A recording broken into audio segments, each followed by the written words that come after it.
conta-nos uma pequenina historieta interessante que tem a sua relação com a preguiça. Um senhor, um monge, ele se predispôs a montar um monastério, né? E construiu algumas dependências e foram chegando os tais chamados apóstolos, seguidores do Senhor, né? Certa feita, como ele já havia adquirido um certo número de interessados, de discípulos, ele saiu com os discípulos em torno do monastério, na estrada, para fazer um estudo de campo. No caminho que eles estavam caminhando, encontraram uma pessoa com o seu carro de animal atolado em um atoleiro. Atolado em um atoleiro, e ele estava de joelhos no chão, com as mãos erguidas para o alto, rogando a misericórdia do Criador e a bondade dos amigos do astral que contribuíssem para que o carro saísse do atoleiro. Muito bem. Continuaram a jornada. Mais à frente, uns 500 metros, encontra outro carro atolado no atoleiro e o proprietário do carro, afanosamente, com grande esforço, lutava, puxava as rédeas para cá, puxava as rédeas para lá, pedia, ajoelhava, levantava e pegava o animal, punha o animal de um lado, punha o animal de outro e puxava, não conseguia tirar o animal, o carro do atoleiro. Aí o mestre pediu para todos os discípulos se unirem e ajudarem o Senhor que estava vivendo este problema, esta dificuldade. Tiraram o carro, o Senhor agradeceu humildemente, né? Ajoelhou no chão, fez a louvação de gratidão, não sabia como mais agradecer. O monge falou: não, deves ir e segue o seu caminho. Aí os monges com seus discípulos, também continuaram a caminhar, né? Chegaram um pouquinho mais à frente, um dos apóstolos, dos discípulos, chegou e falou: Senhor, gostaria que o Senhor nos explicasse por que o Senhor pediu para que nós ajudássemos o segundo carro que estava atolado e nem demos uma mínima atenção ao primeiro que estava também na mesma condição atolado. Aí o pastor, o monge: meus filhos, vocês notaram que o primeiro não manifestava nenhum esforço, nenhum trabalho dinâmico para que o seu problema fosse solucionado.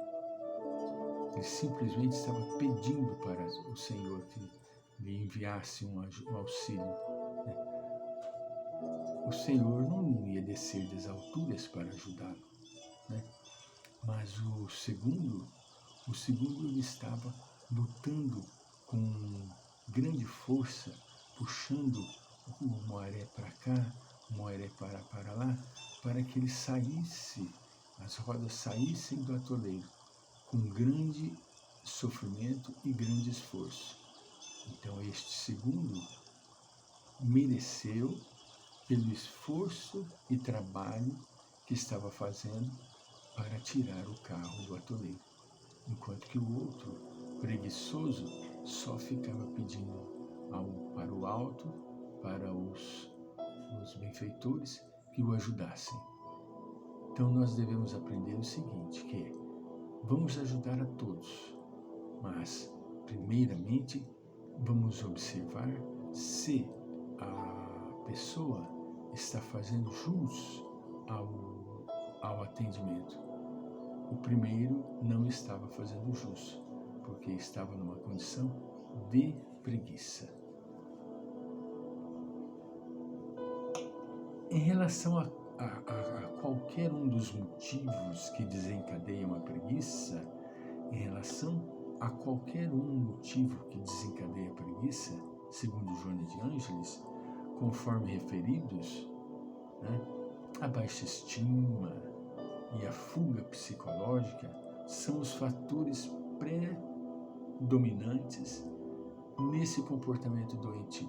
É um comportamento doentio, ela coloca aqui classicamente.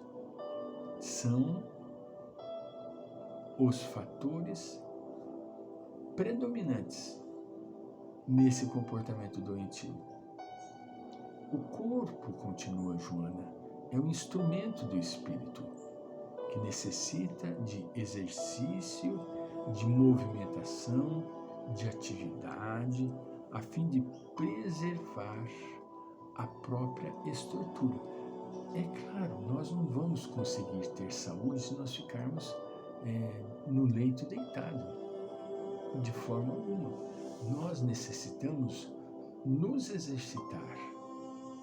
Nós precisamos, hoje em dia, está muito na moda, em voga, a caminhada. O meu clínico cardiovascular, ele me prescreveu alguns medicamentos naturais da minha idade e eu expliquei a minha postura.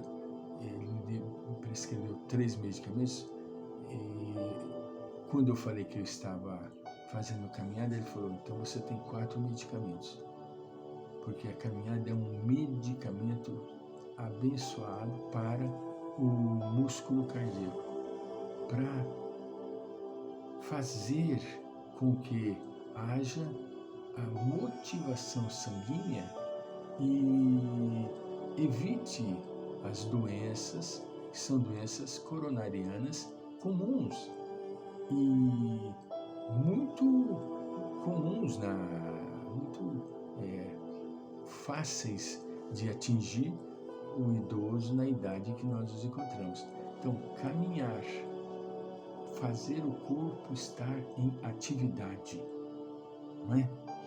Enquanto o espírito exige reflexões, porque olha o contraste, né? O espírito exige reflexão, entende? O espírito exige reflexão, pensamentos edificantes, contínuos, para nutrir-se de energia saudável. O corpo impõe outros deveres, a fim de realizar o mistério para o qual foi elaborado. O espírito é a meditação. O espírito exige de nós a meditação. Para quê? Para que haja gradativamente o autodescobrimento. Através da viagem interior, da busca interior, nós nos encontramos, nós nos descobrimos, nós verdadeiramente acabamos por despertar o self dentro de nós mesmos, que é o Espírito Eterno.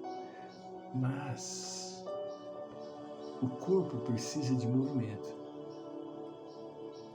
O corpo necessita de trabalho elástico para manter as articulações saudáveis. É como se fosse um carro. Tudo bem, o carro pode ficar por um tempo parado, mas você precisa periodicamente fazê-lo movimentar. Entende? Além de movimentar, precisa de trocar o óleo quando está vencido, né?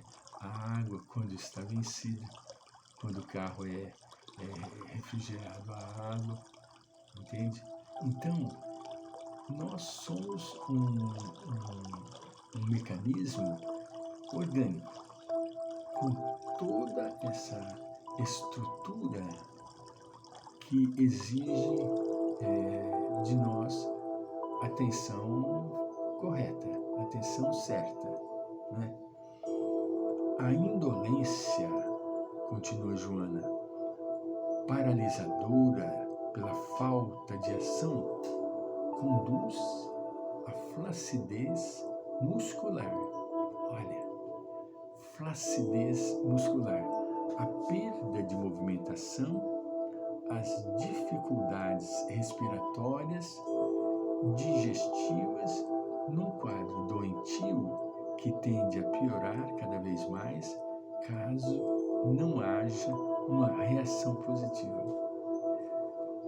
Veja bem, a pessoa que fica por um tempo prolongado com as pernas estiradas, quando ela tira as pernas e começa a pôr em movimento, os nervos estão estirados e doem, não é? O organismo precisa de movimentação, para que haja uma reação positiva no todo orgânico. Vamos voltar.